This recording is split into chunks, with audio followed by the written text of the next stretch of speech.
Oke, kembali lagi dengan saya Syahril Alamsyah Setiawan. Di sini saya akan bahas seputar tentang lumpur lapindo.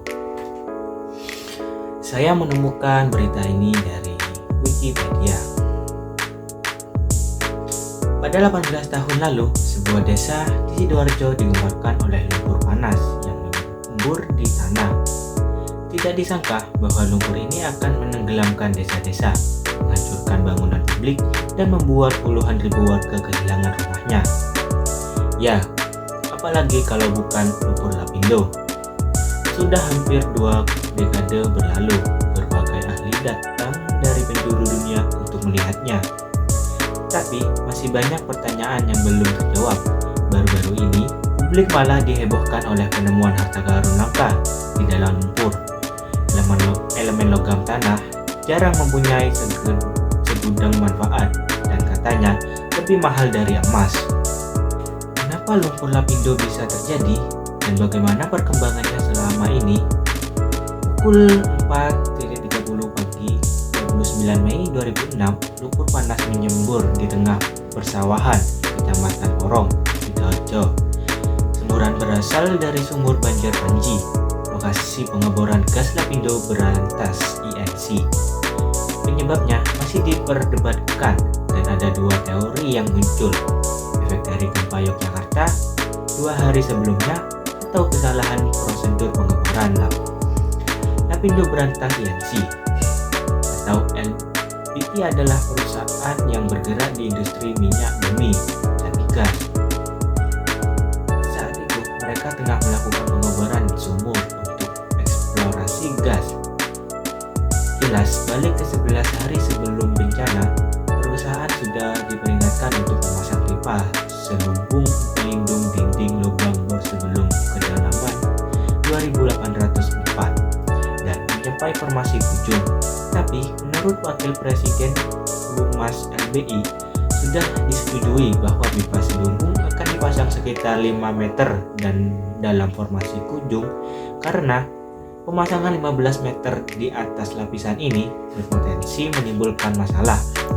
Pengeboran pun dilanjutkan melewati 2.600 meter.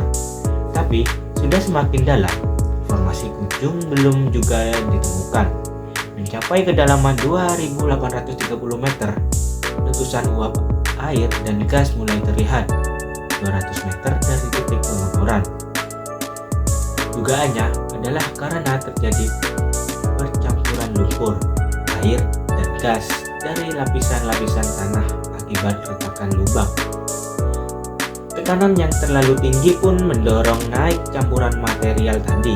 Semburan lumpur lalu menjalar ke perumahan warga. Gas yang keluar dikabarkan mengandung hidrogen sulfada dan meracuni 2 penduduk sekitar. LBI awalnya mencoba menghentikan kebocoran dengan menuangkan lumpur berat ke sumur, tapi material panas tetap meluas ke area sekitar. Kemudian, perusahaan membangun tanggul penahan, namun lumpur terlanjur menenggelamkan 750 rumah dan menutup 2 jalur kereta api. Saat itu, volume semburan harian mencapai 5.000 meter kubik atau setara 2 kolam renang Olimpiade, sehingga mampu merendam 90 hektar lahan dalam 21 hari. Tanggul pun berkali-kali jebol karena kesulitan menahan lumpur.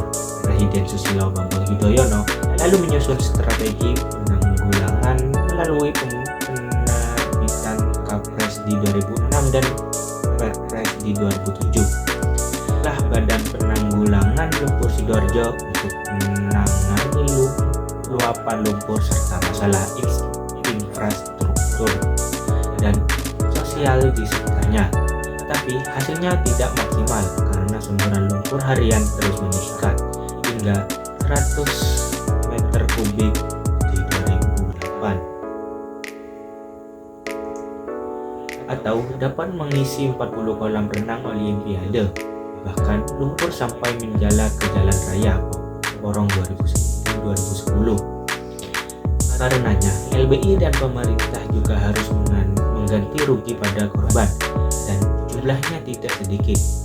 Menurut Dadang Rukamana, Direktur Perkotaan PPU, pihak Lapindo akan membayarkan ganti rugi dengan cara membeli lahan yang terdampak dengan total 3,8 triliun.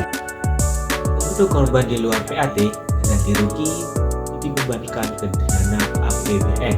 Hingga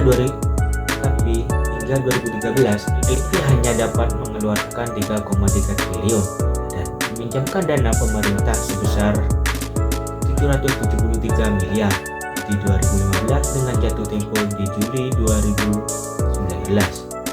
Bukannya membayar utang saat jatuh tempo, LBI malah menyatakan adanya piutang sebesar 1,9 triliun hingga perintah untuk penanggulangan lumpur di 2006 sampai 2007.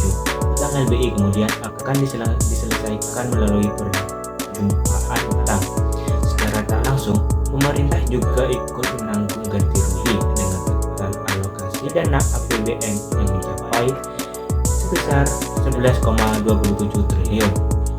Penangganan lumpur Lapindo tak juga selesai di 2017. Pemerintah diperkirakan masih membutuhkan dana sebesar 1,5 triliun lagi untuk menuntaskan penanggulangan ini.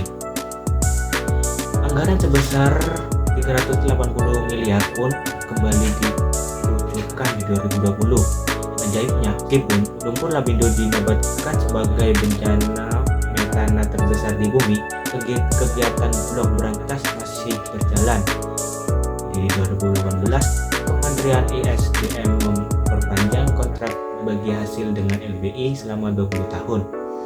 Dan Lapindo Berantas akan kembali melakukan eksplorasi migas tidak jauh dari titik semburan.